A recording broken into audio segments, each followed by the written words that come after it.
Hey, what's up, everyone? It's Limpy here, and we're bringing Call of Duty game of hardcore search and destroy. I haven't played hardcore uh, much on Advanced Warfare, but at this time of night that I'm recording, it's late Friday night. It's easy to find a lobby in this, so we'll do our best. Today is a sad day. I want to talk about what's going on in the real world, and I'm talking AFL football. Now, I know not everyone's a fan of AFL, especially as if you're watching this, you're probably more of a Call of Duty fan. The two don't necessarily go hand in hand. Shit. But, yeah, no, the coach of the Adelaide Crows died early this morning. Oh, shit. Which is really unbelievable. Like, it's surreal. I just can't believe it. I woke up this morning and I checked the newspaper and I could not believe it. Anyway, I'll talk a little bit more about that in a moment, but really, I wanted to talk AFL. Like, I don't often talk AFL in general, but this week has been probably the craziest week of AFL in my life. I've been following since I was a kid. I was born into an AFL family. I played AFL as a kid right up through till an adult. So I played over 100 games as an adult. So I played a lot of footy, but I just could not believe what happened this week. This week has been incredible. It all started this week with Sam Mitchell, who's from the Hawthorn Football Club, the former captain. I'm actually a fan of the Hawks, just full disclosure.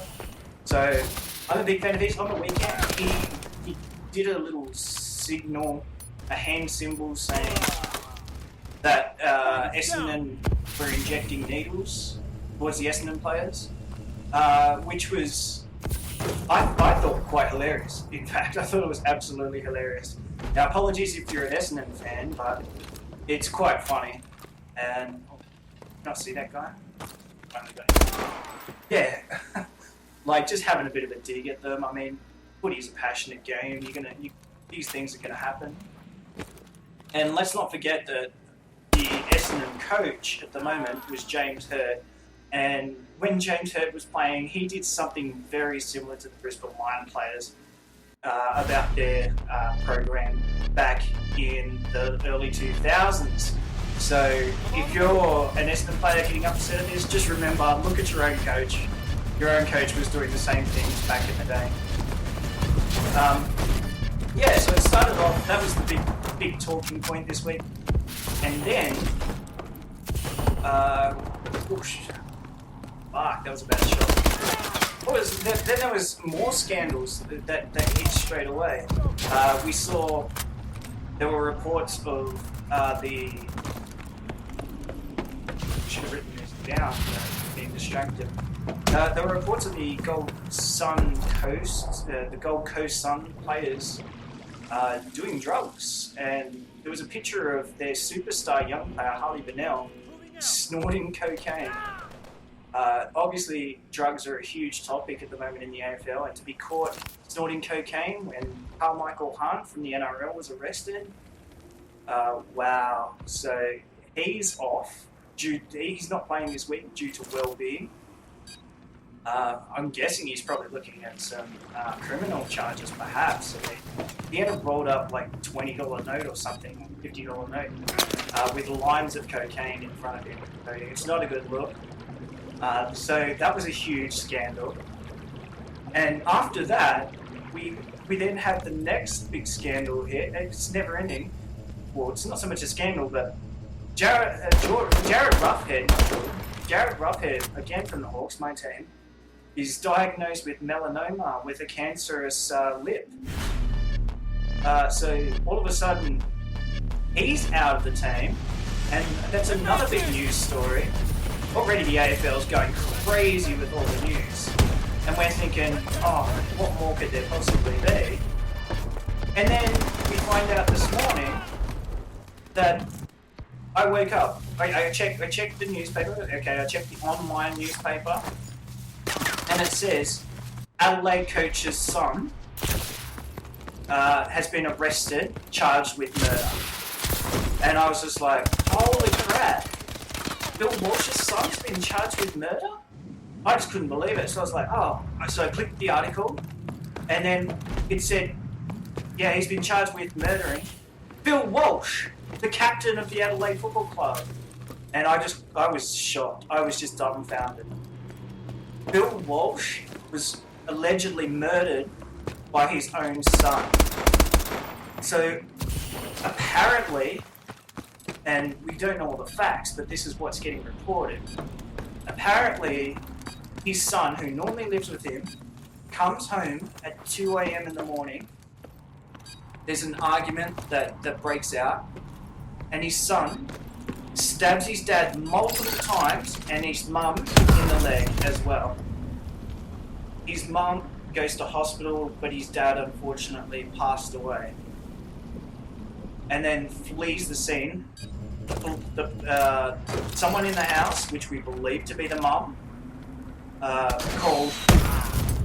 called an ambulance, and the ambulance called the police. The police, half of them stay with Phil Walsh and his wife Meredith, and the other half goes searching for the son, Cy Walsh, and they find him in the next suburb at a friend's house, and yeah, they find the murder weapon, and he's found guilty.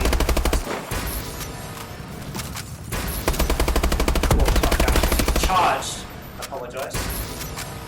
Charged of murder, and I just can't believe it. It's unprecedented. I've never seen or heard of anything like this in my life. It's like O.J. Simpson type stuff. Like, this is just insane. This doesn't happen in Australia. Yeah. Oh, I'm in so much shock. So that's why I had to come on and just do a live commentary and just talk about it, because what else am I going to do? I mean, it's absolutely blown me away. The AFL's been really good about it. So the AFL, basically, they started it at 4 a.m. this morning, trying to work out a resolution to this, and they rang the Adelaide Football Club. So Gil McLaughlin, CEO of the AFL, rang the Adelaide Football Club, asked them, how are they? How are the players coping? What do they think about? Do they want to play or do they not want to play on the weekend? And so the coaches and the presidents of Adelaide basically go ask their players, and the players say, look, there's no way we can play on the weekend. So the AFL then calls up Geelong, their opponent, and says, look, Adelaide have forfeited, it's up to you. You can accept the points, this was a very important game, by the way. And Geelong just had a brief meeting and turned around and said, look, if we're in the same position, our players wouldn't play either, and it's a bit harsh for them to forfeit. So they agreed to draw. So they cancelled the weekend's game, and they agreed that it would be a draw, which is fair. It's fair for both teams. Fucking lying down in the back there.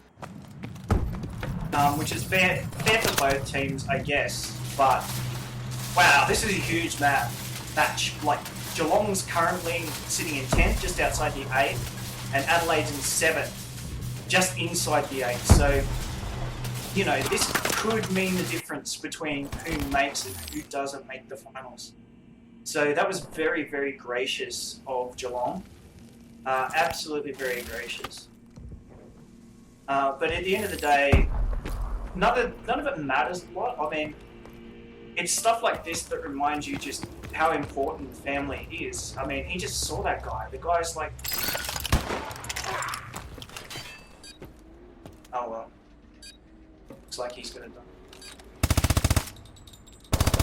Yeah, but honestly, his own son.